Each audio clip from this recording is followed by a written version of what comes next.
So now our job is in the theory lectures that, subsequent theory lectures that we do, we need to understand what does this voltage transfer characteristic mean in terms of logic 0, logic 1 and so on. But before that, I think it is good for us to understand what is the meaning of a voltage transfer characteristic itself. Okay. So, so what we observed here first of all is, right, the following. This is my V in, this is V out, and my VTC was flat in some region, and between that it seemed to have a transition region like this. Okay. So, this is 0 volt and this is 5 volt. Now, this transition region, right, approximately where was V in equal to V out, it seemed to be somewhere near VDD by 2, right, which is equal to nearly 2.5 volt, around 2.5 volt, right, actually it could be 2.7. Now, this is, by the way, 5 volt. Now, does this transition region have to be near exactly at VDD by 2? No, right. You could have another IC which is slightly different design, where you have a transfer characteristic like this. Okay, or you could have something even more skewed than that. Okay, you could have it skewed in the other way, right. So, any of these curves are valid voltage transfer characteristic, right. There is nothing sacrosanct about having this transition region, okay, between the two flat portions happen at VDD by 2. It could happen this side, that side and whatever, right. So, therefore, what we will do is we will just focus on the red curve for now. Okay. So, what does this voltage transfer characteristic mean? Okay, I am going to focus on the red curve, the VTC. What it means is, if I give you a voltage V in equal to 0.2 volt, okay, and let us say this is 2.5 volt, right. I know this is, maybe I will just redraw this only for the purpose of this analysis. Okay, I am going to keep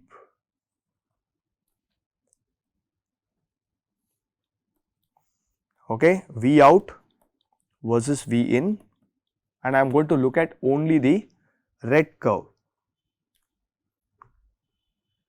It is flat and there is the transition region. This might be slightly exaggerated, but it does not matter. Okay, I think so this is 5 volt. The previous chart we know that that was about 3.5 volt, where it started going flat again, right. And what is this? This is close to somewhere before 2.5 volt, right. So, let me call it 2.4 volt for example, right, and this is 2.5 volt, right. So, what it means is, if I asked you what is the output voltage of this inverter if I applied a voltage of 0.2 volt to its input, the answer is very simple. You come here, you look at V in equal to 0.2, right. This is, look at the value of the curve at that particular point, it is 5 volt, V out equal to 5 volt.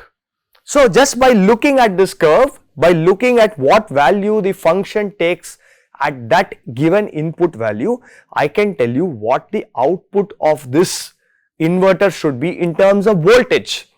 Okay. Now, likewise, if I give you V in equal to 3.7 volt, right, very straightforward, look at the value of the curve, this is 3.7, V out is 0 volt, right. Now, if I asked you what is the value at, let us say 2.45 volt, then it is here, this is 2.45 volt, right, at the input. So, if I ask you V in, okay, this all these are essentially for equal to V in, by the way, right. So, V in equal to 2.45 volt, V out will be whatever value that you get here. This is my V out corresponding to 2.45 volt, right, which is somewhere less than 5 volt, right, maybe I can say 4.8 volt or something like that, right. So, this is what a voltage transfer characteristic actually means. So, we are saying, what we are saying here is the V out is actually some function of V in, okay, some mathematical function of V in. We do not know what the function is, we only know experimentally what the values are, and we are simply interpolating between the the points at which we have the measurements for, and trying to say what the value should be for other input values that we have not measured, right. So, there is some sort of an interpolation happening there, and this function seems to be sort of flat for some region, okay, and then it starts dropping off quickly, and then it is again flat for a second region. This is the general description of this voltage transfer characteristic of the inverter, okay. Now, there is something known as small signal analysis that we would want to do generally in any circuit analysis, okay. You will come across this small signal analysis in analog circuits quite extensively, but I think it is useful to mention here what we are trying to why we use that small signal analysis as well, okay. So, let us say I want to find the value of the voltage transfer characteristics at V in equal to let me call it X, okay. So, it is just easy, right. So, that means the V out when V in equal to X is simply f of X, okay. Go to the X axis, find out what the plug in that value of X, go draw a straight line, vertical line, see where it meets the curve, look at the Y intercept, that is essentially your value of the function at that point, right. Now, I want to find out if I give X plus delta X, let me use a different color, X, some different value, okay. So, for example, in this case I could say this is what my X is, right, this is V in equal to X, and you look at the Y intercept, and therefore, the output happens to be 5 volt in the example I have just chosen here. X I have chosen between 0 and 2.4 volt, right. So, now I want to find out if V in is equal to X plus delta X, right, then what is my output value, right. So, again of course, if I give you X plus delta X, you can come here, right. This is V in equal to X plus in magenta delta X. So, I will draw that also in magenta actually, right. Now, of course, you can go plug this in, but the point I am trying to make is, suppose you know f of X, okay, and you know the output at a given X, how do we find out what is the output at a neighboring point, right. We call this small signal analysis because X can be quite large, it can be anywhere between 0 and VDD, okay, but we are saying delta X is very small, that means delta X is just like 10 millivolt, 20 millivolt around that X, okay. I am not saying X can be VDD by 2, I mean delta X can be VDD by 2, then there is no meaning in this analysis. I am talking of very small perturbations around the X that we know, okay. So, what you do is you can write f of X in terms of a Taylor series like this, f of X plus delta X is f of X plus d by dx of f of x into delta x. Okay, this is a first order Taylor series.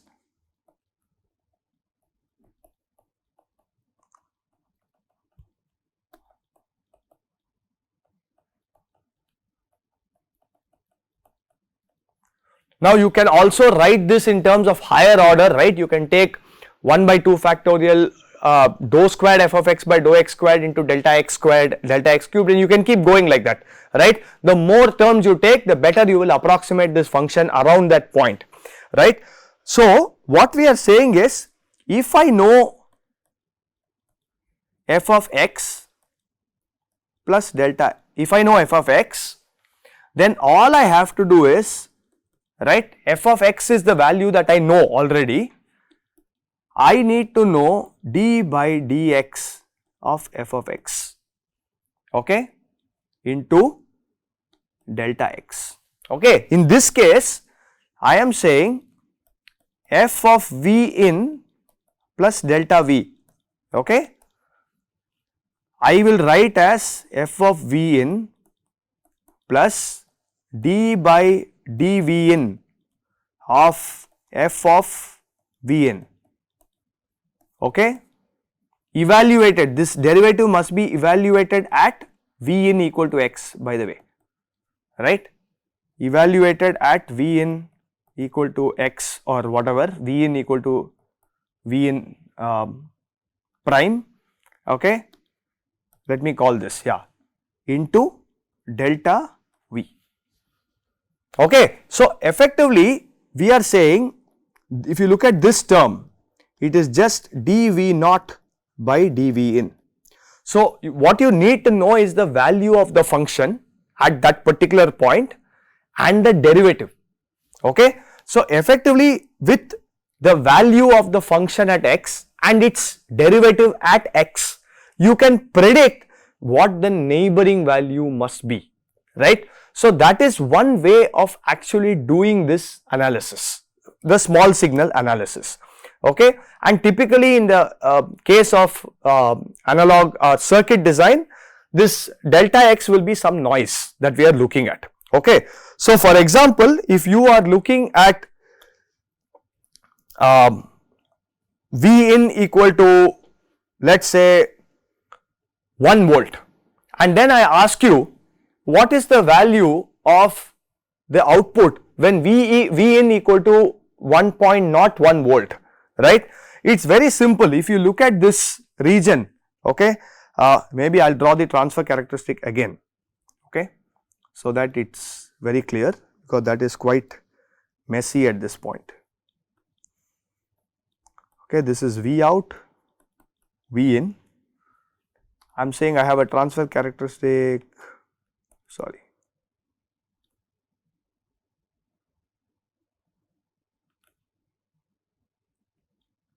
right. So I am telling you, you know what the value is here at V in equal to 1 volt, and I am asking you what is the value if I know what is the value at V in equal to 1 volt. I am asking you what is the value if V in were equal to 1.01 volt, right. So I am going to look at a perturbation around this here. This blue line is V in equal to 1.01 volt, okay. It is just 10 millivolt above V, above the 1 volt that we know, right. So how do you do this? You know what the value, you know what this value is, f of V in equal to 1 volt, you know this, it is 5 volt, okay. Now you just look at this curve, you know that the curve is actually flat in that region, right. So therefore d by dV in of this f of V in equal to 0 when V in is between what, somewhere I do not remember the number, somewhere 2.4 volt or something like that, right. So if you look at this, this is 2.4 volt. So V in is between 0 and less than 2.4 volt, the derivative is 0. Therefore if I asked you what is f of V in equal to 1.01 volt?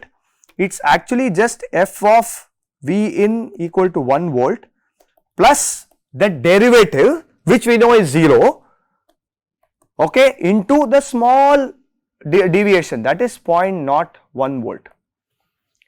Now, since the derivative is 0, we know that the output at 1.01 volt must be equal to V, whatever it was at V in equal to 1 volt, right. On the other hand, if I asked you the following question, you know what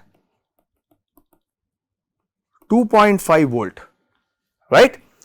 You know what the value of the voltage transfer characteristic is at V in equal to 2.5 volt, and I want to ask you what is it at V in equal to 2.51 volt, right? Just 10 millivolt apart, right? So here, if you look at this, I am asking you this question. This green line corresponds to V in equal to 2.51 volt. Okay. So, how do you do this? You basically have to go ahead and look at, let me just move this above.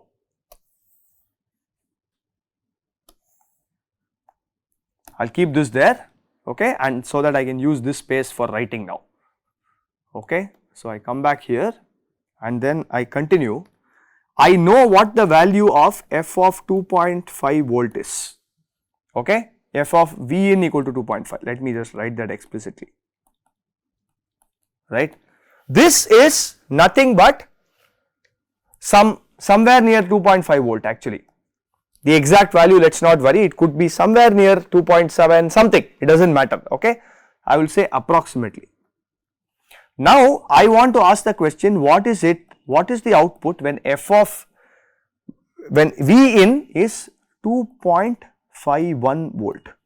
So, this is nothing but f of 2.5 plus 0.01 volts, right. Therefore, I will use Taylor series, f of 2.51 volts is f of 2.5 plus the derivative d by dV in of f of V in, okay, into 0.01 volt. Now, you look at this thing, this seems to be some sort of a straight line that is dropping quite steeply, and therefore, the derivative must be a large negative number, right, because the line is with increasing x, the y is dropping, right, therefore, it is a large negative number. So, therefore, this f of 2.5 minus whatever the slope, okay, let us say the slope out here, I also know f dash of V in equal to 2.5 volt is, let us say, minus 30 for example, right. So, this is minus 30 into 0.01 volt, okay.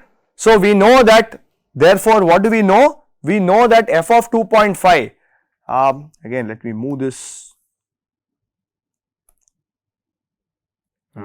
yeah, right. So, we know that f of 2.5 was nearly 2.5 volt minus 30 times 0.01. How much is that? Minus 0.3, is that right? Yes, 3 into 0.1 which is 0.3.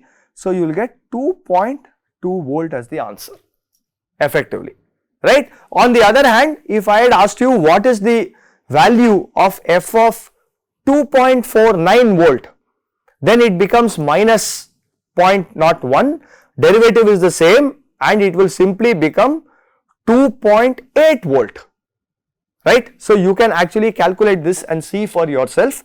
You will see that you are able to approximate this using just a nice Taylor series approximation, right.